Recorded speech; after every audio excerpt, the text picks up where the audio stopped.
Ito mga master, may customer na naman tayo. D64 Suzuki Wigon. So, pumapalya at nag-check engine yung kalagayan. So, tingnan natin dito sa loob. Oo. Kay kuno mo daw kang kuno man gud niya kang kuanggod kaning naman gud ka pareha bitaw ng Hilux bitaw niya. Naglubog dito kana gulman ba napangga. Oo. Una ko na lang yung makina dito. I drive. Sa pisaon tayo mo ipuli ra kaya direct mo na. Baba. Palyado dyan niya eh. Wala ko sobrang. Dili kayo. Mo nang mo puro kay mo diskutyado dito. Samot tayo nag-aircon na eh. So, kita rin natin na nag-blink-blink yung check engine. So, pagka ganito yung problema ay scan natin mga master. So, pagkatapos ng scan natin, ito. Cylinder 1 misfire detected. So, siyempre, check muna natin yung linya niya. So, pati yung mga ignition coil check natin. So, pag okay yung linya ng mga ignition coil natin, so dito tayo sa number 1.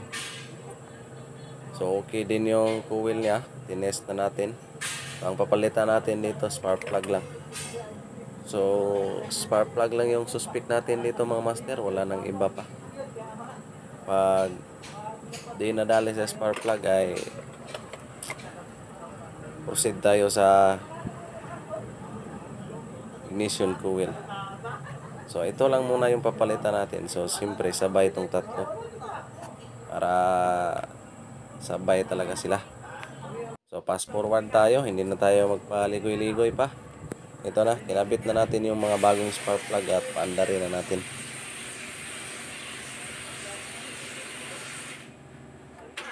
Start. Yun, so parang nag-knocking sound yung andar pero normal lang yan dahil nag-change oil tayo. Yung langis hindi pa nakaakyat. So ngayon ay tumino na. So kita natin na naka-check engine pa rin. Pero yung andar niya hindi na palyado. So ibig sabihin ay okay na to. So reset na lang yung kailangan dito para masolve na yung problema. So kita niyo yung engine na play na yung andar. So, yun oh. So, yung response ng engine ay okay na okay. Ayan. So, reset muna natin to.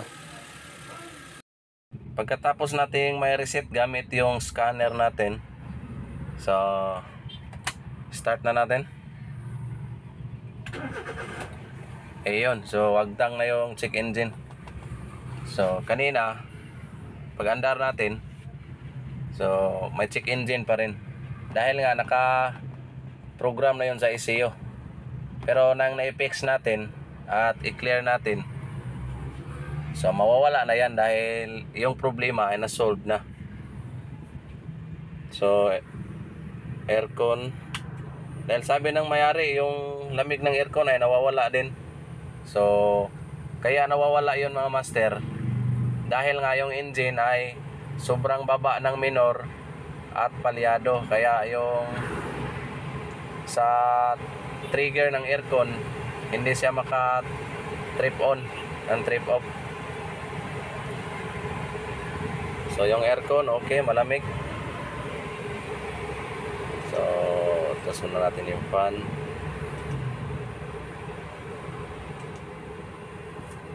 So kanina yung body ng sasakyan ganoon talaga, mafe-feel mo talaga na palyado siya. Pero ngayon, wala na, smooth na siya. At yung RPM niya dito, napaka-delayed. Pero ngayon, ayan, andyan agad. Ayan.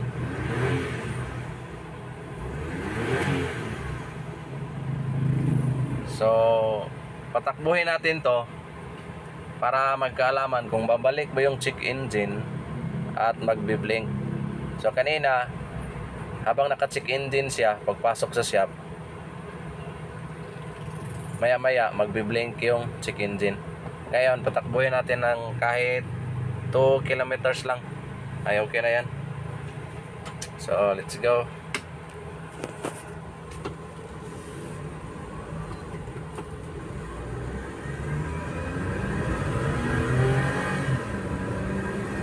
Ayos ah. Lakas din pala itong tumakbo yung mga Suzuki Wigon mga master oh. Bilis sumakyat oh. Tapos yung shifting ng sasakyan na to ayos na ayos pa.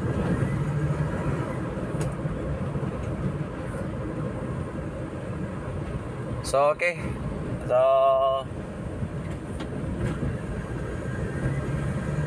update ko na lang kayo mamaya pag 2 km na tayo.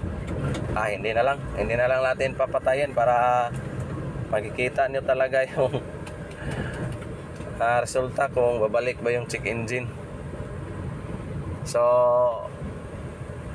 sa mga bagong bumisita sa YouTube channel mga master, so nanghingi ako ng konting suporta sa inyo na pakisupport sa aking YouTube channel na nag-uumpisa pa lang. So Yans Mechanic, please like and subscribe at pakihit na lang sa notification bell. At sa bago nating Facebook, dahil yung lumang Facebook natin ay na-hack, kaya may bago tayong page ngayon na Yans Auto Vlog.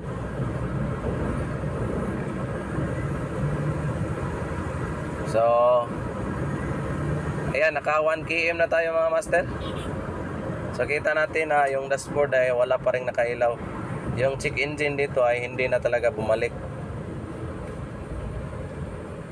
So okay na, balik na tayo. Tapos yung under niya ay walang palya. Goods na siya. So napaka basic lang ng problema, pero pag di mo alam ay siyempre maguguluhan ka talaga. So sa mga car owner na gustong mag DIY, so pwede niyong gawin yun. Tanggalin niyo yung 10mm sa ignition coil, tapos bunutin nyo. Pag walang reaction talaga, ibig sabihin yung isang cylinder ay hindi gumagana. So check nyo yung spark plug at ignition coil. Pag okay naman yung ignition coil at spark plug, ganun pa rin. So siyempre yung linya na niya, so yung supply ng voltahe sa mga wire natin. So pagka ganun, okay pa rin yung wire. Sure ball tayo mga master na walang clearance yung valve clearance. Yun, yung valve na yan yung dahilan kung bakit hindi gumagana yung cylinder natin. So hanggang dito na lang yung video natin mga master, at maraming salamat sa iyong pag-like dyan at pag-share. So hanggang dito na lang, dahil medyo mataas na yung mahaba-haba na yung tinakbo, pero yung sasakyan ay goods na goods pa rin patakbuhin. So God bless ating lahat, at yes sir.